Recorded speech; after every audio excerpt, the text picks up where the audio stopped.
One napkin, 7 words, that was all it took to dissolve a $20 billion empire in a single night. Most people believe billionaires are untouchable gods in glass towers, shielded by armies of lawyers and layers of security, insulated from consequence by money so vast it feels mythic. But the truth is far less divine. They are most vulnerable at the exact moment they believe they have already won. Julian Cross thought he was celebrating the merger of the century that night. He thought the woman seated across from him was the love of his life, the future he had earned, the reward at the end of relentless ambition. He was wrong, and if it hadn't been for a broke, invisible waitress who noticed what the cameras didn't, he would have been dead before the dessert course ever touched the table. This is the story of how a spilled secret transformed a romantic dinner into a war zone. The restaurant was called the Avery, the kind of place where the menu didn't list prices because if you had to ask, you were already trespassing. It occupied the 40th floor of a distinct brutalist building in downtown Chicago,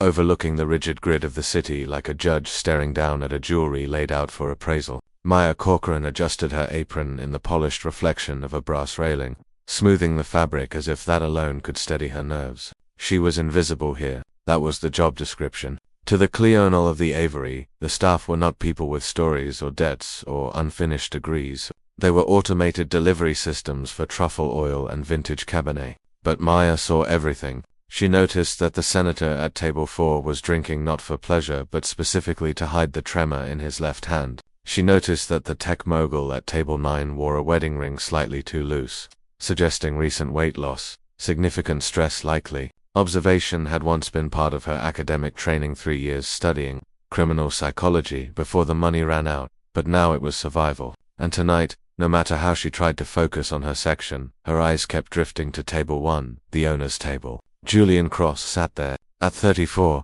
Cross was the face of CrossVector, a private defense contractor specializing in cybersecurity for failing nation-states. He was handsome, in a sharp, predatory way, dark hair, eyes that scanned the room like he was reading code embedded in the walls, and a jawline so precise it could have cut glass. Across from him sat Isabelle Dumont, the kind of beautiful that thinned the air in a room simply by existing, blonde, poised, draped in a red velvet dress that likely cost more than Maya's entire college tuition, the very debt that had forced her into waiting tables instead of finishing her law degree. Champagne, the floor manager, Henry, hissed sharply, shoving a bottle of Dom Perignon into Maya's hands. Table 1, do not make eye contact unless spoken to, and for God's sake, Maya, smile. Maya took the bottle without protest and moved through the dining room with practiced silence, every step measured. As she approached table 1, Julian's voice reached her first deep, smooth, utterly oblivious. So, the board is finalizing the vote tomorrow morning,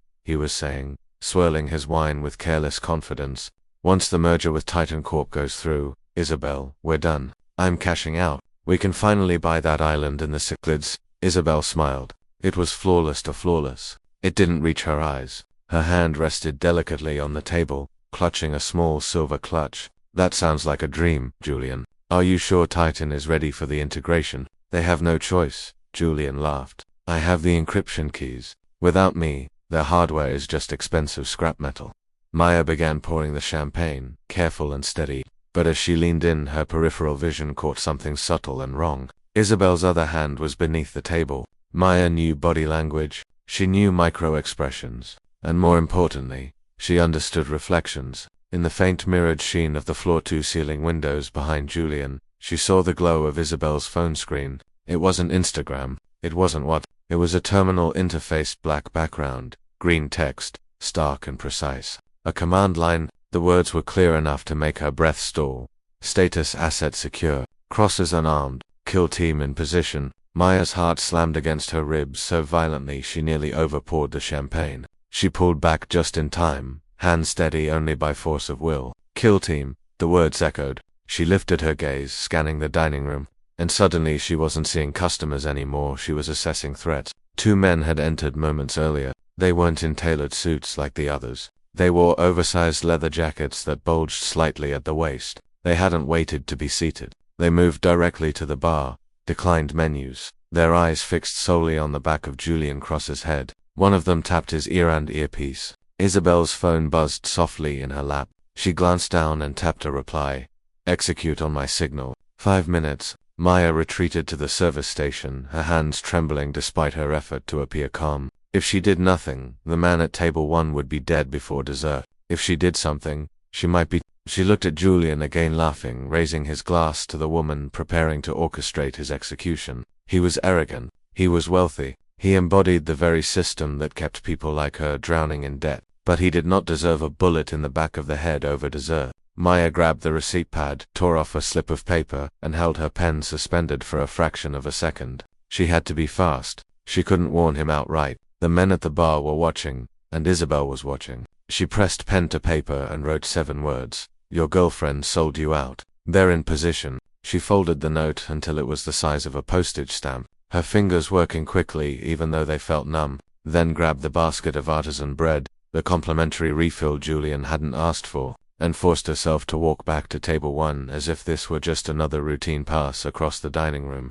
Fresh bread, sir? Maya asked, her voice steady despite the adrenaline flooding her veins and threatening to crack it open. We didn't order this, Isabel snapped, her eyes narrowing with immediate suspicion. She was sharp, and she didn't like interruptions that she hadn't planned. Compliments of the chef for the special occasion, Maya lied smoothly, praying the words sounded casual. As she set the basket down, she pretended to stumble just a fraction, barely enough to be believable, and her hand brushed Julian's. In that split second she pressed the folded note into his palm and closed his fingers around it.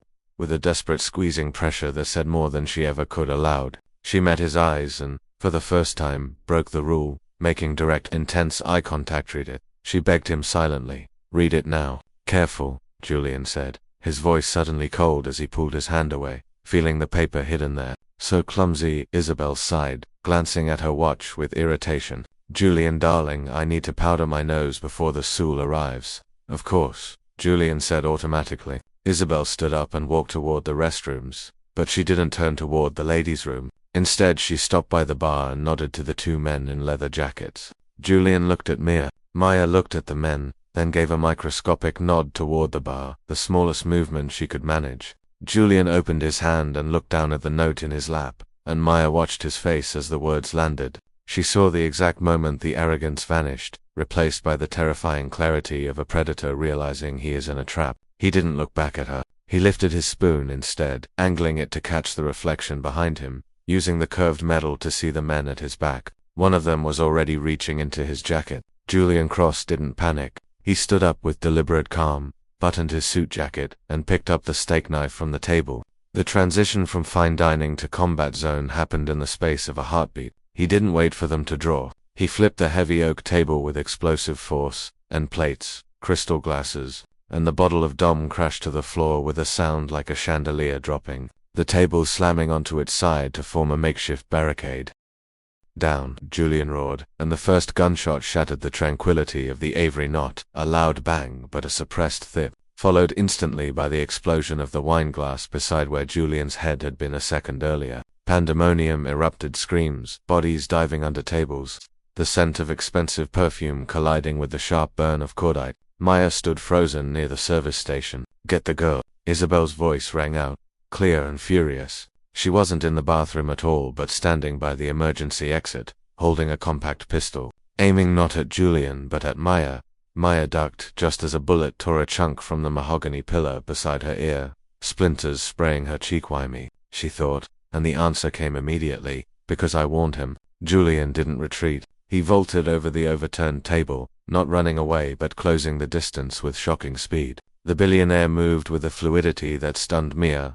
This wasn't a boardroom skill. He hurled the steak knife with terrifying precision, and it buried itself in the shoulder of the first gunman near the bar. The man screamed and dropped his weapon. Julian reached Maya in 2 strides, grabbed Mia by the arm with a grip like iron. Kitchen. Now, he dragged her through the swinging double doors just as the second gunman opened fire, bullets threading the wood behind them. The kitchen unfolded in chaos, a labyrinth of stainless steel and steam, chefs frozen mid-motion with pans in hand. Out the back, Julian commanded, shoving a sous chef aside without slowing. The loading dock is locked electronically. Maya gasped as she sprinted beside him. Shift manager has the key card. I don't need a key card, Julian growled, pulling a sleek matte black phone from his pocket. He didn't dial, only swiped a complex pattern across the screen. I own the security firm that installed the system in this building. He tapped once more, and the heavy steel doors at the rear of the kitchen buzzed and clicked open. They burst onto the loading dock where the cold Chicago wind hit them like a physical blow. 40 stories up, the service elevator already waited because Julian had hacked the call button before they reached it. "Who are you?" Julian demanded as he shoved her into the freight elevator and hit the button for the parking garage, pinning her against the wall, eyes wild. "How did you know? Who do you work for?" "Apex. The Russians." "I'm a waitress," Maya shot back, shoving his chest despite the tremor in her hands. "I saw her phone. She was texting them," she said. "Asset secure. I just didn't want you to die, you jerk." Julian stared at her, breathing hard as the elevator descended at speed, studying her face for any sign of deception, calculating the probability of her truthfulness like an equation. "Isabel," he whispered, the name tasting like bile. "She's been with me for 2 years. She knows everything. The merger codes, the offshore accounts." "She's not alone," Maya said, trembling now that the gunfire was behind them. "There were 3 men and she signaled them. They weren't trying to kidnap you, Mr. Cross. They were trying to execute you." The elevator, Dinged Zubliv 3. The VIP garage. Julian stepped out first, scanning the concrete expanse as if expecting the shadows themselves to move. "My car is armor-plated," Julian said tightly. "Aston Martin Valhalla slot 44. They hurried toward the sleek silver vehicle, footsteps echoing too loudly in the empty space. Julian fumbled for his keys, the small metallic jingle suddenly sounding like an alarm. "Wait," Ma said, grabbing his arm with surprising force. "We don't have time. Look at the ground," she hissed. Julian crouched and looked beneath the chassis of the Aston Martin, and there it was, a tiny blinking red light, patient and merciless. "Proximity mine," Julian realized, his face draining of color. "If I had unlocked the doors, they knew you'd run," Maya said quickly. "Isabel knows your protocols." "She knows standard protocols," Julian corrected, his jaw tightening as he scanned the garage. It looked empty, but the echo of footsteps drifted from the stairwell, growing closer. "She doesn't know about the contingency." He pivoted and sprinted toward a dusty, unassuming gray sedan, a 2015 Honda Civic parked in the corner like an afterthought. "You're joking," Maya said, disbelief cutting through the panic. "It's registered to a shell company owned by a dead man," Julian replied, smashing the driver's side window with his elbow. Glass shattered inward. Analog engine, no GPS, no remote kill switch. "Get in." Mia climbed over the broken glass, wincing as it crunched beneath her hands. Julian hotwired the car again, a skill no billionaire should have on. The engine sputtered, then roared reluctantly to life. As they peeled out of the garage, tires squealing, the elevator doors blew open. Isabel stood framed in the harsh light, flanked by the tactical team. She raised her gun and fired. The windshield shattered around them in a violent spiderweb. Julian slammed the gas. The Honda screeched up the ramp and burst onto Wacker Drive, merging wildly into the chaos of Chicago traffic. "Where are we going?" Maya asked, fingers shaking as she picked glass from her hair. "To the only place Isabel doesn't know about," Julian said, eyes locked on the rearview mirror. "And then, I'm going to burn her life to the ground." The adrenaline began to ebb, leaving behind a cold, aching dread that settled into Maya's bones. She sat in the passenger seat of the beat-up Honda, clutching her apron like it was the last piece of her old life. She had lost her job. She had likely lost her apartment. If those men tracked her, she couldn't go home. "You need to let me out," Maya said quietly. "I did my part. I saved you. Just drop me at a subway station. You'll think they'll let you live." Julian let out a dark, humorless laugh, never taking his eyes off the road as he weaved aggressively through traffic. "You saw their faces. You saw Isabel. You're a loose end, Maya. If I let you go, you'll be dead within the hour. Suicide, drug overdose, robbery gone wrong. That's how the Hades Group operates." "The Hades Group," Maya repeated, a chill crawling up her spine. That's a myth. A conspiracy theory." "I wish," Julian muttered. "Check the glove box. Toss me the burner phone." Maya opened the glove box. Inside there was nothing but a cheap Nokia and a loaded Glock 19. She swallowed and handed him the phone, carefully not looking at the gun. Julian dialed a number and put it on speaker. "Account access," Julian said to the automated voice. Voice, print, cross, Julian, authorization, Alpha 9, Zulu. There was a brief silence. Then the robotic response. Identity confirmed. Alert accounts, frozen. Alert, federal warrant issued for Julian Cross. Charges corporate espionage, embezzlement, and first-degree murder. Julian slammed the brakes so hard the car fit, horns blaring behind them. "Murder. Victim identified as Isabel Dumont," the automated voice continued.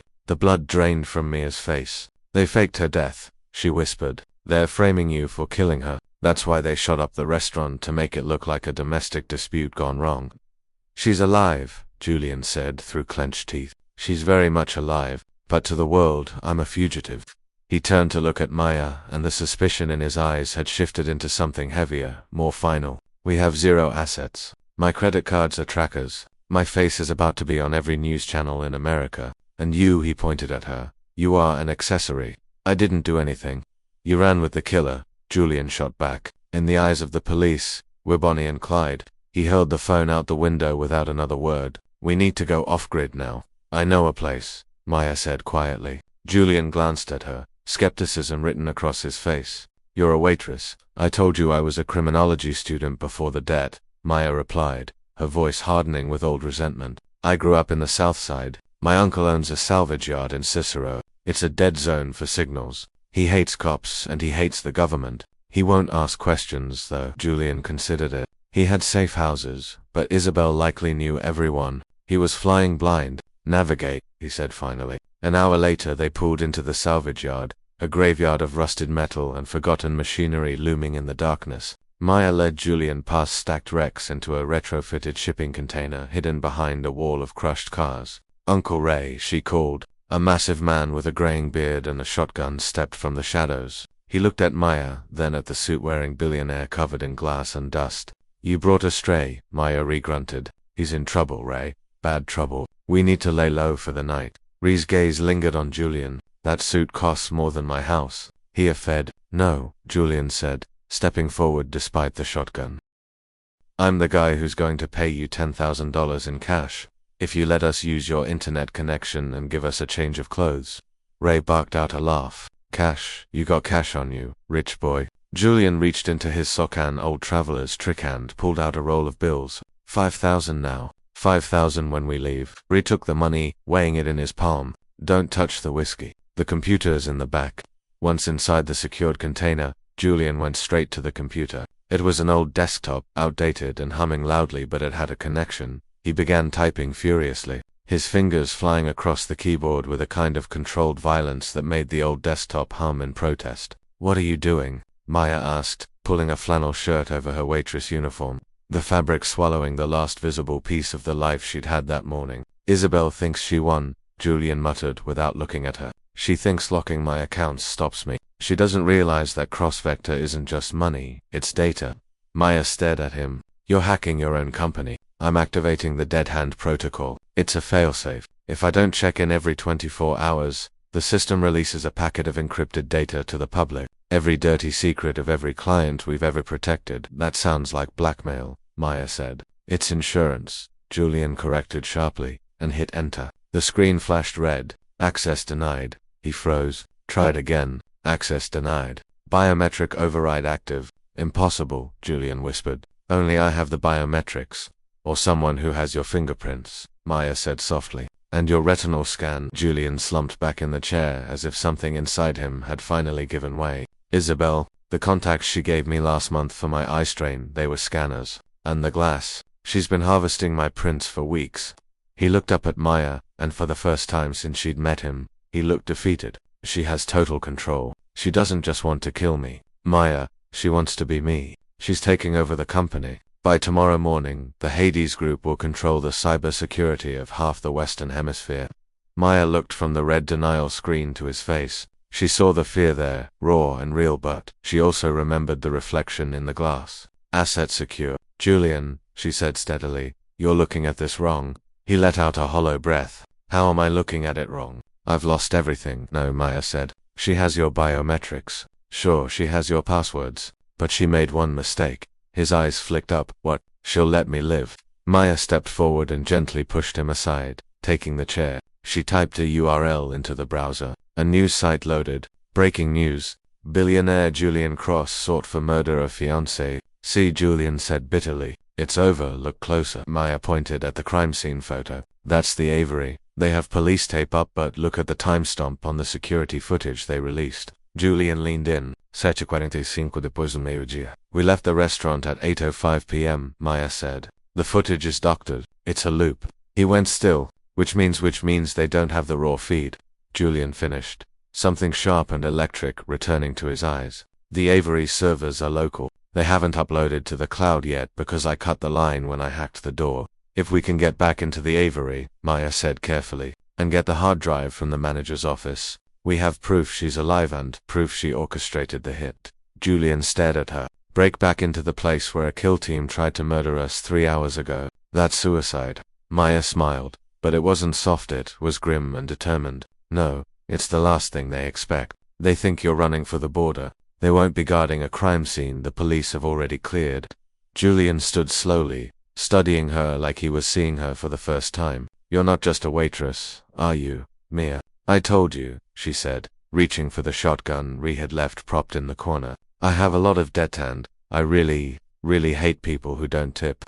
The alleyway behind the Avery smelled of wet cardboard and stale grease, nothing like the lavender-scented air conditioning that had floated through the tower just 4 hours earlier. Julian Cross looked profoundly out of place. His bespoke Italian suit was ruined, streaked with engine grease and salvage yard dust. He was shivering slightly, not from the cold, but from the quiet horror of realizing how fragile his existence actually was. Beside him, Maya Corcoran looked terrifyingly composed. Her hair was tied back, and she was checking the safety on the shotgun Uncle Ray had loaned them. No guns, Julian whispered, gently pushing the barrel down. If we fire a shot, the police swarm the building. We need to be ghosts. Ghosts don't bleed, Maya countered. And these people do. But fine, stealth first. They approached the heavy steel service door, the same one they had burst out of earlier. Now it was the only way back in. Julian crouched and pried off the panel of the electronic lock with a pocket knife. He didn't use a phone this time. He stripped 2 wires, tapped them together in a precise, rhythmic cadence. Click, the door groaned open. The kitchen was dark, lit only by the faint green glow of appliance LEDs, but the air had changed. The scent of food was gone. In its place, bleach, industrial strength ammonia. They're scrubbing the scene, Maya breathed. They aren't just framing you. They're erasing reality.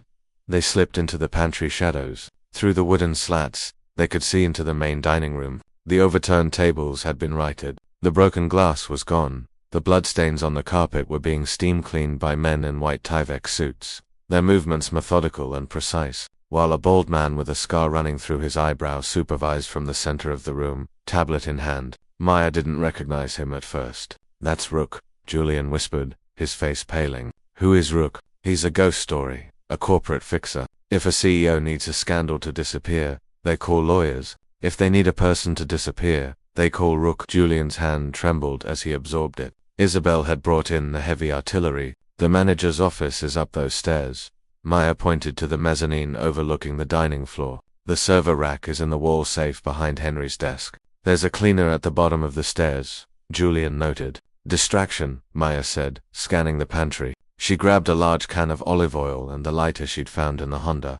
What are you doing? Physics, she whispered, creeping to the far end of the kitchen near the dishwashing station. She poured a slick of oil on the floor, soaked a rag in it, lit it, and tossed it into the industrial trash bin filled with paper napkins. 30 seconds later, the smoke detector shrieked. Beep, beep, beep. Fire, one of the Tyvek-clad men yelled. The men in the dining room turned. Rook barked orders. Secure the perimeter. Don't let the fire department in until we're clear. In the chaos, the guard at the stairs moved toward the kitchen. Go, Maya hissed. Julian sprinted low, his expensive loafers silent on the carpet. He took the stairs 2 at a time, Maya following, her heart hammering like a trapped bird. They burst into the manager's office. It was dark. Julian went straight to the Chicago skyline painting on the wall and swung it aside. A safe code? Maya asked. Henry's birthday, Julian typed. 0512. He's predictable. The safe clicked open to reveal a black box the size of a hardback book, the local server backup. Got it, Julian said, yanking the cables. Suddenly, the office door handle turned. They froze. Henry, a voice called out. It was Rook you in there. Julian looked at Maya. They were trapped. The office had no other exit. The window looking down 40 floors to the street. Rook kicked the door. The lock splintered. Without thinking, Maya grabbed a heavy marble bust of Julius Caesar from the desk and hurled it not at the door, but at the large aquarium separating the office from the hallway. Crash 50 gallons of salt water, and tropical fish exploded into the corridor, sweeping Rook off his feet in a wave of glass and water. He went down hard, slipping on the wet floor. Run, Maya yelled. They scrambled across the wet carpet. stepping over the groaning fixer. They didn't return to the stairs. Too many men. Maya kicked open the dumbwaiter door, a small freight elevator for food.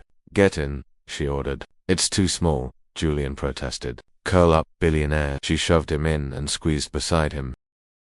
It was suffocating. She hit the button for the basement laundry. As the box descended into darkness, gunshots pinged off the metal roof above them. They plummeted 40 floors, tangled together, breathing the same terrified air. The dumbwaiter crashed with a bone-jarring thud. They tumbled into a pile of dirty linen, gasping. We have the drive, Julian panted, clutching the black box. We have the proof. They exited through a forgotten coal chute into a back alley 3 blocks east of the police cordon and didn't stop running until reaching the Honda Civic in a 24-hour garage. For 20 minutes they drove in silence to a roadside motel near O'Hare Airport, a cash-only no OID place. Room 104 smelled of stale cigarettes and regret. Julian plugged the server drive into the dusty TV via an HDMI adapter he'd kept in his go-bag. Moment of truth, he muttered, navigating the files. Security footage. Camera 1. Dining 19 o'clock to 20:30. They watched themselves, Maya dropping the note. The chaos. The aftermath. After they fled the kitchen, Isabel entered the frame alive, unharmed. She stood in the wrecked dining room, raised her pistol, fired 2 shots into the wall where Julian had been, then casually shot herself in the upper arm, grazing, smeared blood across her face, messed up her hair, and lay down waiting for police. My God, Julian whispered. She played it perfectly. Self-inflicted wound victim narrative. Keep watching, Maya urged. 10 minutes later, before the police arrived, Isabel stood and handed her phone to Rook, who had just entered. She opened Julian's laptop on the table and inserted the flash drive. Julian paused the video, zooming in on the laptop screen visible in the footage. She's uploading something, he muttered. Not downloading, uploading. He switched from the video player to the file directory of the hard drive they'd stolen, searching for files created at that exact time. One folder appeared. Project Icarus. What is Icarus? Maya asked. Julian opened it. Hundreds of PDFs, blueprints, and bank transfer records filled the folder. It's the back end of the cross-vector integration, Julian muttered, reading rapidly. She wasn't just stealing the company, Ma. She's modifying the software. Look at this. He pointed to a line of code. Target acquisition protocol. Automated lethality, unrestricted. I built a defense system, Julian said, his voice trembling, to protect power grids and hospitals from cyber attacks. She's reversed the polarity. She's turned my software into a weapon that can shut down pacemakers, crash airplanes, overload power plants, and she's selling the trigger to the highest bidder. Maya's eyes were on a subfolder labeled beta test subjects. She grabbed the mouse. What are you doing? I need to see something, she said, her voice tight, and clicked the folder. Names appeared. Deaths classified as accidents involving malfunctioned technology. March 12th. Brake failure. Tesla Model S target. Senator J. Reeves. April 4th. Insulin pump overdose. Target. Judge A. Halloway. June 19th. Gas main explosion. Target. David Corcoran. Silence filled the room. The hum of the mini-fridge was deafening. Julian stared at the screen. Then, at Maya. David Corcoran, investigative journalist, died last year. Apartment exploded. They said it was a gas leak. Maya shook, tears streaming, her face molten with rage. It wasn't a leak, she whispered. He was working on a story. He found a link between a shadow company called Hades and a tech giant. He wouldn't tell me to protect me. She turned to Julian. I dropped out of law school to pay for his funeral. I took the Avery job because rich people talk. I was listening for a year. I didn't know it was you. I thought you were just another rich prick. Julian backed away slightly. Maya, I didn't know. I swear I built the engine, but I didn't know they were using it too. You built the gun, Maya interrupted, standing and poking him hard in the chest. You were so busy buying islands and drinking champagne you didn't look at who was pulling the trigger. My brother is dead because of your code. I know, Julian shouted, grabbing her wrists to stop her. I know, and I will spend the rest of my life trying to fix it. But right now, Isabel is going to sell that weapon to people who will do to a million others what she did to your brother. They stared, the anger in the room palpable. We have the proof, Julian said softer. We send this to the FBI. We send it to the Times, Namaya said, wiping her face. Rook has people in the FBI. You saw the warrant. They'll bury this. If we send it digitally, they'll intercept it. Then what do we do? Maya looked at the screen at Isabel DeMont's face. The merger vote is tomorrow morning at Titan Corp headquarters. Live streamed. Global coverage, no delays. You want to crash the board meeting? Julian asked. I want to walk in there, Maya said. Her voice, cold steel. Look her in the eye, and play this video on the biggest screen in the city while the world watches. Julian studied the waitress, seeing the same fire that had made her slip a note to save his life. Titan HQ is a fortress. Biometric locks, armed guards, metal detectors, he said. Good thing I know a guy who owns the security company, Maya said, a faint, dangerous smile returning. Julian nodded, pulling a small silver USB drive from his pocket, his personal encryption key. We're going to need suits, he said, not thrift store ones. 5 hours until the market opens, Maya said, checking her cheap plastic watch. Let's go to war. The morning sun reflected off the glass facade of the Titan Corp tower like a laser beam. 8:30 a.m. the merger vote. 9 a.m. sharp. A black town car pulled to the curb. Not the rusted Honda Civic, but a ride Julian had secured with a phone call to a rival tech CEO who hated Titan Corp even more than Julian. Julian stepped out immaculate, charcoal three-piece suit, dark sunglasses concealing exhaustion, authority radiating from him. Maya stepped out opposite him, her waitress uniform traded for a sharp navy blue power suit, hair slicked back into a severe bun, ready for war. She held the leather briefcase with a grip so tight her knuckles were white. Remember the play, Julian murmured as they approached the revolving doors. I am the distraction. You are the payload. Feels like walking into a meat grinder, Maya whispered. It is. Julian adjusted his cuffs. But we're the ones turning the handle.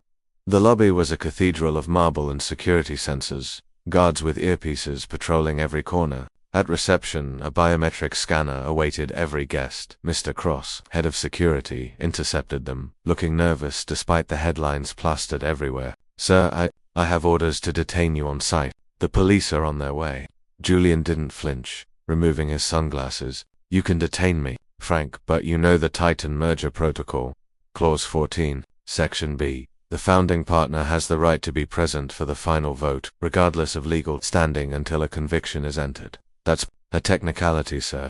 A $10 billion technicality, Julian snapped. Call the board. Tell them I'm here to surrender after I cast my vote to dissolve Crossvector. Frank hesitated, then touched his earpiece, murmured, and finally nodded. They're letting you up, but 4 of my men are escorting you and the lady.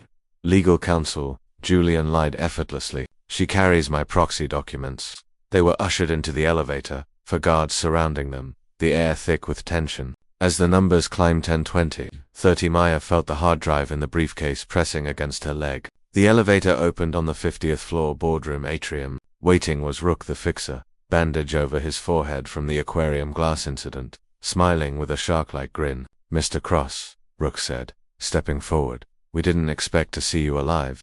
I'm hard to kill, Julian said. Search them, Rook ordered the guards. No, Julian stepped in front of Maya. You search me. My counsel has privileged documents. Touch that briefcase, and I trigger the kill switch on the merger code. Voice command. It was a bluff. He no longer had voice access, but Rook didn't know that. Rook stared, then signaled the guards. Fine. Take him to the holding room next to the boardroom. The girl stays in the lobby. No, Julian said. She goes to the AV room to prepare my presentation. The AV room? Rook laughed. Nice try. She sits right here. The plan was unraveling. They needed Maya in the control booth to hijack the livestream. Julian gave her a subtle tap on his watch. Plan B fine, he said. She sits here. The guards grabbed Julian, dragging him to the conference room on the left as Rook followed, closing the heavy oak doors. Maya was left alone in the atrium with 2 guards. She sat on a leather bench, placing the briefcase on her lap, checking her watch. 8:50 a.m., 10 minutes. Can I get some water? It's a long morning. The guard rolled his eyes, but walked to the cooler. Maya looked at the other guard, young, watching the door Julian had gone through. You know he didn't do it, right? She said softly. Quiet, ma'am. He's being framed, I said quiet. Suddenly, a muffled crash and a shout came from the conference room. Julian was fighting back, creating the chaos he promised. Stay here, the young guard ordered, drawing his taser and running toward the door. Maya didn't stay. The moment he turned the corner, she bolted, kicking off her heels and sprinting across the marble toward the authorized personnel door. Media control. She swiped the cloned keycard. Beep, red light. Damn it. Shouts rose behind her. The guards were returning. Seconds remained. The keypad was now biometric. No fingerprint, but she had the briefcase. She swung it with all her strength, smashing the lock casing. Wire sparked. The door jammed. Hey, stop. A guard raised his weapon 10 feet away. Maya remembered Julian's instructions. Green to black creates a short, triggering the emergency release. She jammed the wires together. A spark burned her finger, and the magnetic lock disengaged with a clunk. She threw herself inside, slamming the door and the deadbolt as a body slammed against it. The boardroom atrium of Titan Corp on the 50th floor was a cathedral of corporate power, glass, steel, and silence. To the left, heavy double oak boardroom doors where Julian's life's work fate would be decided. To the right, a long corridor to media control. Rook stood like a gatekeeper to hell, scar above his eye still throbbing purple from the aquarium incident. Separation protocol, he sneered, snapping his fingers. 2 guards stepped forward, roughly grabbing Julian by the arms, not escorting a CEO, handling a prisoner. The girl stays here, Rook commanded. Sit her on the bench. If she reaches for a phone, break her fingers. Julian looked at Maya. His eyes were dark, bruised from lack of sleep, but a flicker of intensity burned in them that hadn't been there yesterday. The look of a man who had stopped playing defense. He gave her the slightest nod, a microscopic dip of the chin. Wait for the signal. Don't worry about me, Julian said, loud enough for the guards, but directed solely at her. Just hold the briefcase. It contains the severance papers. Rook barked a dry laugh. You won't be needing severance where you're going, Cross. They dragged Julian toward the conference room adjacent to the main boardroom. The heavy door slammed shut behind him with Rook and 2 armed enforcers. Maya was alone in the atrium. The silence was suffocating. She sat on the cold leather bench, the briefcase heavy on her lap. The hard drive inside a nuclear bomb that could vaporize Isabel Dumont, but useless if she couldn't get it to a transmitter. She checked the wall clock, 8:52 a.m., 8 minutes until the vote. The young guard hovering nearby, hand near his taser, looked bored, tapping his foot against the marble. You look nervous, Maya said, steady despite her hammering heart. No talking, he grunted. I'd be nervous too, she continued, shifting the briefcase. The man inside that room is about to trigger a biological failsafe. The guard froze, staring at her. What? Clause 14, she lied, drawing on every ounce of confidence learned from watching lawyers at the Avery. Julian Cross carries a dead man switch. If his heart rate spikes above 140, say if he's being beaten, the briefcase releases a neurotoxin. That's why he told me to hold it tight. Her knuckles whitened on the handle, pure fabrication utter nonsense, but in this high-stress environment of corporate takeover and kill teams, the guard hesitated. He stammered, taking a half-step back. A crash echoed from the conference room, a muffled shout, then the thud of a body hitting a wall. The signal, he's fighting back, the guard yelled, panic overriding his orders. He drew his taser and sprinted toward the door. Maya didn't waste a second. She kicked off her heels, bolted across the polished marble, sliding around the corner toward the authorized personnel corridor. Media control. The door was locked. The card reader blinked red. Come on, she hissed, jamming in Julian's cloned keycard. Access denied, of course. Footsteps behind her. The guard realized his mistake. Hey, stop her. Maya looked at the reinforced glass. She couldn't kick it open. She glanced at the briefcase, heavy metal reinforced. She swung it like a sledgehammer at the fire alarm pull station next to the door. Cracked. The plastic shattered.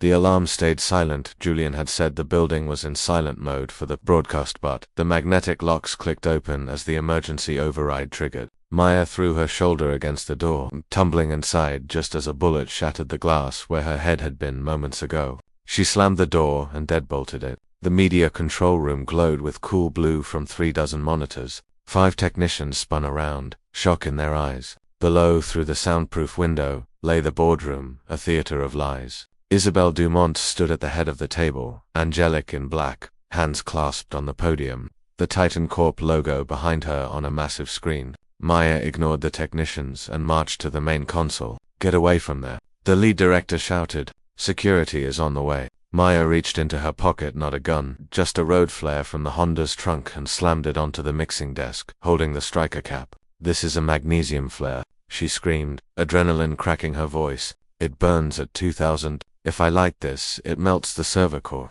The ventilation sucks smoke into the boardroom. We all suffocate. Do you want to die for a merger? The director froze. The technicians backed away, hands raised. Get out, Maya ordered. They scrambled for the emergency exit. She was alone. She looked down into the boardroom, flipped a switch on the console to hear the audio. Julian's mental state had deteriorated rapidly. Isabel spoke, smooth, dripping with false sorrow. He became paranoid, delusional. He believed conspiracies that didn't exist. That is why, as his proxy, I am voting to dissolve Crossvector and hand full control of the Icarus Protocol to Titan Corp. The 20 board members, old men in grey suits, nodded solemn agreement. You witch, Maya whispered, her hands shaking so violently she almost dropped the black box as she opened the briefcase. She found the master ingest cable, a thick braided cord labeled main feed, and plugged it in. On the console screens, a dialog box popped up. Encrypted drive detected. Enter password. Maya froze. Julian hadn't given her a password. Think, she muttered, glancing down at the boardroom where Isabel was raising a glass of water, smiling at the chairman. Maya remembered that night at the Avery, the first words Julian had said about the merger. We're buying that island in the She typed cycle. Access denied. Come on, Julian, you arrogant genius, she whispered. Down below, the chairman said, if there are no objections, we will proceed to the signature. Maya remembered the note she had written that night, the note that started it all, and Julian's reaction. He hadn't panicked. He had fought. She typed napkin. Access granted. She almost laughed. She hit the override button. Below, the giant screen behind Isabel flickered. The Titan Corp logo glitched, distorted, and vanished. The room went dark for a second. What is happening? Isabel asked, looking over her shoulder. Technical difficulties. Then the audio exploded. Crack thip. The suppressed gunshot from the restaurant recording blared through the boardroom speakers. The giant screen lit up with high-definition security footage. The investors gasped. They saw the grieving widow standing amid the wreckage of the restaurant, raising the gun, shooting the wall, and then herself in the arm. Isabel's face went ashen. She dropped her glass, water soaking the merger contracts. Turn it off, she shrieked, voice losing all composure, pointing at the glass booth above. Cut the feed. It's a deep fake. But Maya was just getting started. She grabbed the booth microphone. It's not AI, Isabel. Her voice boomed like God's, echoing off the marble. Every head snapped to the dark window of the control booth. And we have more. Maya hit the next key. The screen shifted to a spreadsheet. Project Icarus target list. Names scrolled. Senators, judges, activists, until one was highlighted in red. David Corcoran, investigative journalist. Status, eliminated. You killed my brother. Maya screamed into the mic, tears streaming, voice trembling with righteous fury. He found out you were selling the kill code, so you blew up his apartment. You called it a gas leak, but you kept the receipt. A bank transfer appeared. $500,000. From Isabel's personal offshore account to a demolition expert in Detroit. 2 days before David's death.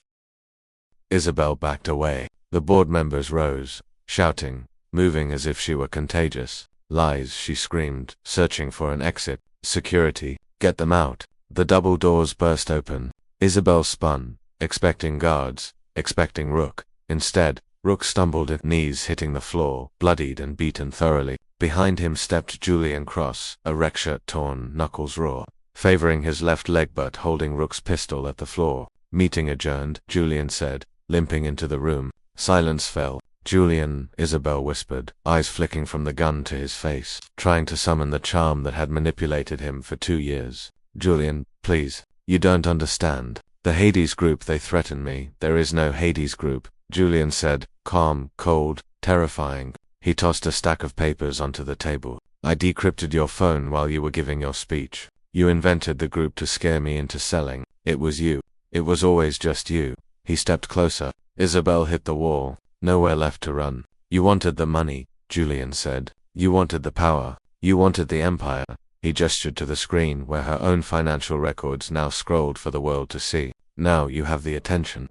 Sirens wailed, growing louder. Real police, FBI, press. Isabel slumped, sliding down the wall, covering her face. Julian didn't look at her. He pressed his palm against the glass toward the control booth. Up there, Maya pressed her hand to match his. They had done it. 3 months later, snow fell softly on Michigan Avenue, Christmas lights glittering across Chicago. Maya Corcoran sat in a window seat of a small, warm coffee shop. A thick textbook on constitutional law open before her, highlighted in yellow and pink. She wore a wool sweater, and for the first time in years she didn't glance over her shoulder when the door chimed. Cappuccino, extra foam, no sugar. A cup was placed on her table. Maya looked up and Julian Cross was standing there. But he didn't look like a billionaire anymore. He wore a simple pea coat and a scarf, and somehow he looked lighter, less burdened. I didn't order this, Maya said, closing her book with a small smile. Compliments of the house, Julian grinned, sliding into the chair opposite her. I hear the customer is a terror. She has high standards, Maya replied. How is the new company? Small, Julian said. Boring, ethical, I love it. He tapped the table. Isabel's trial starts next week. The DA wants you to testify about the night at the restaurant. Maya looked out the window. I'm ready. I want to see her face when they read the verdict. For David, Julian agreed softly, reaching into his coat pocket and pulling out a small velvet box. Maya stiffened. Julian, if that's a ring, I'm going to throw this hot coffee on you. We are not a rom-com, he said, laughing a genuine, hearty sound. God no, I'm not suicidal. He slid the box across the table. Maya opened it. Inside wasn't a diamond but a small silver pin, a pair of scales, the symbol of justice. Engraved on the back in tiny letters were 7 words. Your girlfriend sold you out. They're in position. I kept the note, Julian said. I framed it in my office, but I thought you should have this. It reminds me that I'm alive because someone cared enough to break the rules. Maya ran her thumb over the engraving. Tears prickled her eyes, but she blinked them away and pinned the silver scales to her sweater. You're going to make a hell of a lawyer, Ma, Julian said, standing. Now get back to studying. I need legal counsel I can trust. And you're expensive, the most expensive in the city, she promised. She watched him walk out into the snow, hands in his pockets, whistling. Maya turned back to her book. She wasn't invisible anymore. She was just getting started. And that, ladies and gentlemen, is the story of how a waitress with a notepad took down a billion-dollar empire.